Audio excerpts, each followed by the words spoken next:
بسم اللہ الرحمن الرحیم۔ یہ واقعہ حضرت عزیز بن شرقیہ علیہ السلام کا ہے، جو بنی اسرائیل کے ایک نبی ہیں۔ واقعے کی تفصیل یہ ہے کہ جب بنی اسرائیل کی بدعمالیاں بہت زیادہ بڑھ گئیں، اس پر خدا کی طرف سے یہ عذاب آیا کہ بخت نصر بابلی، ایک کافر بادشاہ نے بہت بڑی فوج کے ساتھ بیت المقدس پر حملہ کر دیا اور شہر کے 1,00,000 باشندوں کو قتل کر دیا اور 1,00,000 کو ملک شام میں ادھر ادھر بکھیر کر آباد کر دیا۔ 1,00,000 کو گرفتار کر کے لونڈی اور غلام بنایا۔ حضرت عزیز علیہ السلام بھی انہی قیدیوں میں سے تھے۔ اس کے بعد اس کافر بادشاہ نے پورے شہر المقدس کو توڑ پھوڑ کر مسمار کر دیا، بلکہ ویران بنا ڈالا۔ بخت نصر قوم عمال کا ایک لڑکا تھا۔ یہ ان کے بت نصر کے پاس پڑا ہوا تھا۔ چونکہ اس کے باپ کا نام کسی کو معلوم نہیں تھا، لوگوں نے اس کا نام بخت نصر رکھ دیا۔ خدا کی شان کہ یہ لڑکا بڑا ہو کر بادشاہ کی طرف سے سلطنت بابل پر گورنر مقرر ہو گیا۔ پھر یہ خود دنیا کا سب سے بڑا بادشاہ بن گیا۔ کچھ دنوں کے بعد حضرت عزیز علیہ السلام جب کسی طرح بخت نصر کی قیدی رہا ہوئے تو ایک گدھے پر سوار ہو کر اپنے شہر بیت المقدس میں داخل ہوئے۔ اپنے شہر کی ویرانی اور بربادی دیکھ کر ان کا دل بھر آیا اور وہ رو پڑے۔ چاروں طرف چکر لگایا مگر انہیں کسی انسان کی شکل نظر نہیں آئی۔ ہاں، یہ دیکھا کہ وہاں کے درختوں پر خوب زیادہ پھل آئے ہیں جو پک کر تیار ہو چکے ہیں، مگر کوئی ان پھلوں کو توڑنے والا نہیں ہے۔ یہ منظر دیکھ کر نہایت ہی حسرت اور افسوس کے ساتھ بے اختیار آپ کی زبان مبارک سے یہ جملہ نکل پڑا کہ اس شہر کی ایسی بربادی اور ویرانی کے بعد بھلا کس طرح اللہ تعالیٰ پھر اس کو آباد کرے گا۔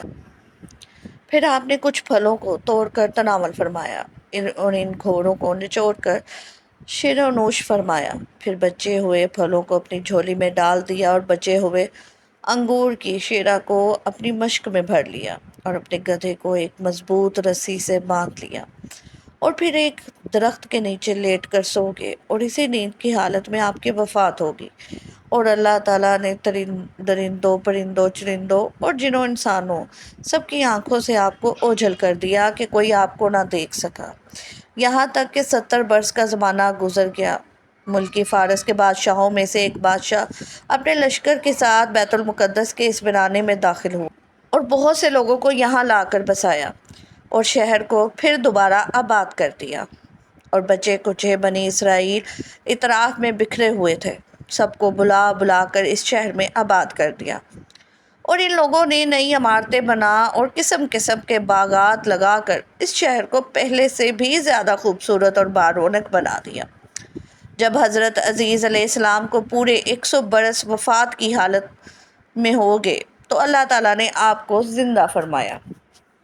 تو آپ نے دیکھا کہ آپ کا گدھا مر چکا ہے اور اس کی ہڈیاں گل سڑ کر ادھر ادھر بکھری پڑی ہیں، مگر تھیلے میں رکھے ہوئے پھل اور مشک میں رکھا ہوا انگور کا شیرہ بالکل خراب نہیں ہوا۔ نہ پھلوں میں کوئی تغیر، نہ شیرے میں کوئی بدبو یا بدمزگی پیدا ہوئی۔ اور آپ نے یہ بھی دیکھا کہ اب بھی آپ کے سروں اور داڑھی کے بال کالے ہیں۔ آپ کی عمر وہی 40 برس ہے۔ آپ حیران ہو کر سوچ بچار میں پڑے ہوئے تھے کہ آپ پر وحی اتری اور اللہ نے آپ سے دریافت فرمایا، اے عزیز، آپ کتنے دنوں تک یہاں رہ رہے ہو؟ تو آپ نے خیال کر کے کہا کہ میں صبح کے وقت سویا تھا اور اب عصر کا وقت ہو گیا ہے۔ یہ جواب دیا کہ میں دن بھر یا دن بھر سے کم سوتا رہا۔ تو اللہ تعالیٰ نے فرمایا کہ نہیں اے عزیز، تم پورے 100 برس یہاں ٹھہرے رہے۔ اب تم ہماری قدرت کا نظارہ کرنے کے لیے ذرا اپنے گدھے کو دیکھو، کس طرح ہڈیاں گل سڑ کر بکھر چکی ہیں، اور اپنے کھانے پینے کی چیزوں پر نظر ڈالو، ان میں کوئی خرابی اور بگاڑ نہیں پیدا ہوا ہے۔ پھر ارشاد فرمایا کہ اے عزیز، اب تم دیکھو کہ کس طرح ہم ان ہڈیوں کو اٹھا کر ان پر گوشت پوست چڑھا کر اس گدھے کو زندہ کرتے ہیں۔ چنانچہ حضرت عزیز علیہ السلام نے دیکھا کہ اچانک بکھری ہوئی ہڈیوں میں حرکت پیدا ہوئی اور ایک دم تمام ہڈیاں جمع ہو کر اپنے اپنے جوڑ سے مل کر گدھے کا ڈھانچہ بن گیا، اور لمحہ بھر میں اس ڈھانچے پر گوشت پوست بھی چڑھ گیا اور گدھا زندہ ہو کر اپنی بولی بولنے لگا۔ یہ دیکھ کر حضرت عزیز علیہ السلام نے بلند آواز سے یہ کہا، میں خوب جانتا ہوں کہ اللہ سب کچھ کر سکتا ہے، اس کے بعد حضرت عزیز علیہ السلام فرماتے ہوئے اس جگہ پہنچ گئے جہاں 100 برس پہلے آپ کا مقام تھا، تو نہ کسی نے آپ کو پہچانا نہ آپ نے کسی کو پہچانا۔ ہاں، البتہ یہ دیکھا کہ ایک بوڑھی اور اپاہج عورت مکان کے پاس بیٹھی ہے جس نے اپنے بچپن میں حضرت عزیز علیہ السلام کو دیکھا تھا۔ آپ نے اس سے پوچھا کہ کیا یہی عزیز کا مکان ہے؟ تو اس نے جواب دیا کہ جی ہاں۔ پھر بڑھیا نے کہا کہ عزیز کا کیا فکر ہے؟ اس کو تو 100 برس ہو گئے کہ وہ بالکل ہی لاپتہ ہو چکے ہیں۔ یہ کہہ کر بڑھیا رونے لگی۔ تو آپ علیہ السلام نے فرمایا، اے بڑھیا، میں ہی عزیز ہوں۔ تو بڑھیا نے کہا، سبحان اللہ، آپ کیسے عزیز ہو سکتے ہیں؟ آپ علیہ السلام نے فرمایا، اے بڑھیا، مجھ کو اللہ تعالیٰ نے 100 برس مردہ رکھا، پھر مجھ کو زندہ فرما دیا اور میں اپنے گھر آ گیا ہوں۔ تو بڑھیا نے کہا کہ حضرت عزیز علیہ السلام تو ایسے باکمال تھے کہ ان کی ہر دعا قبول ہوتی تھی۔ اگر آپ واقعی حضرت عزیز علیہ السلام ہیں تو میرے لیے دعا کر دیجئے کہ میری آنکھوں میں روشنی آ جائے اور میرا فالج اچھا ہو جائے۔ حضرت عزیز علیہ السلام نے دعا کر دی تو بڑھیا کی آنکھیں ٹھیک ہو گئیں اور اس کا فالج بھی اچھا ہو گیا۔ پھر اس نے غور سے آپ کو دیکھا تو پہچان لیا اور بول اٹھی کہ میں شہادت دیتی ہوں کہ آپ یقیناً حضرت عزیز علیہ السلام ہی ہیں۔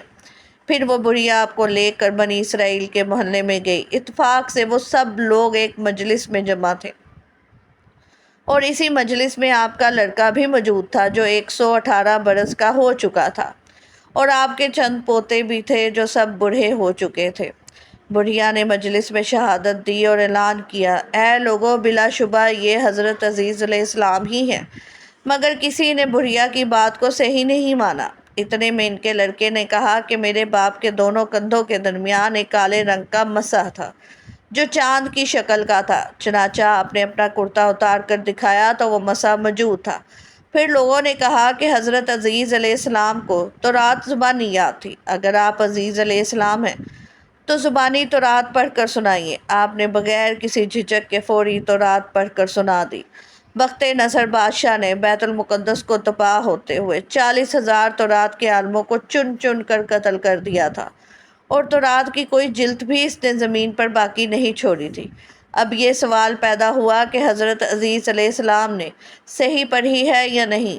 تو ایک آدمی نے کہا کہ میں نے اپنے باپ سے سنا ہے کہ جس دن ہم لوگوں کو بخت نصر نے گرفتار کیا تھا، اس دن ایک ویرانے میں ایک انگور کی بیل کی جڑ میں تورات کی ایک جلد دفن کر دی گئی تھی۔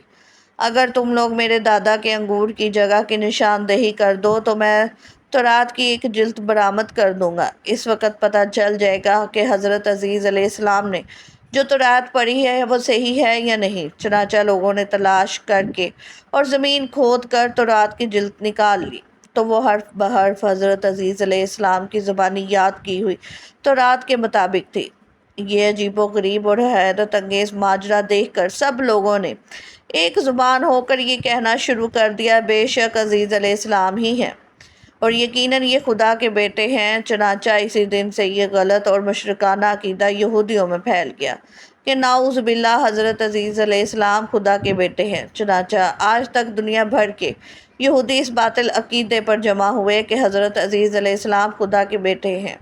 اس میں ہمارے لیے درس حیات یہ ہے کہ جب ایک جگہ پر ایک ہی آب و ہوا میں حضرت عزیز علیہ السلام کا گدھا مر کر سڑ گیا اور اس کی ہڈیاں ریزہ ریزہ ہو کر بکھر گئی، مگر پھلوں اور شیرہ انگور اور حضرت عزیز علیہ السلام کی ذات میں کسی قسم کا کوئی تغیر نہیں ہوا، یہاں تک کہ 100 برس میں ان کے بال بھی سفید نہیں ہوئے۔ اس سے ثابت ہوتا ہے کہ ایک ہی قبرستان کے اندر ایک ہی آب و ہوا میں اگر بعض مردوں کی شکلیں لاشیں گل سڑ کر دفنا ہو جائیں اور بعض بزرگوں کی لاشیں سلامت رہ جائیں اور ان کے کفن بھی میلے نہ ہوں، ایسا ہو سکتا ہے، بلکہ بارہا ایسا ہوا ہے۔ حضرت عزیز علیہ السلام کا یہ واقعہ بہترین دلیل ہے۔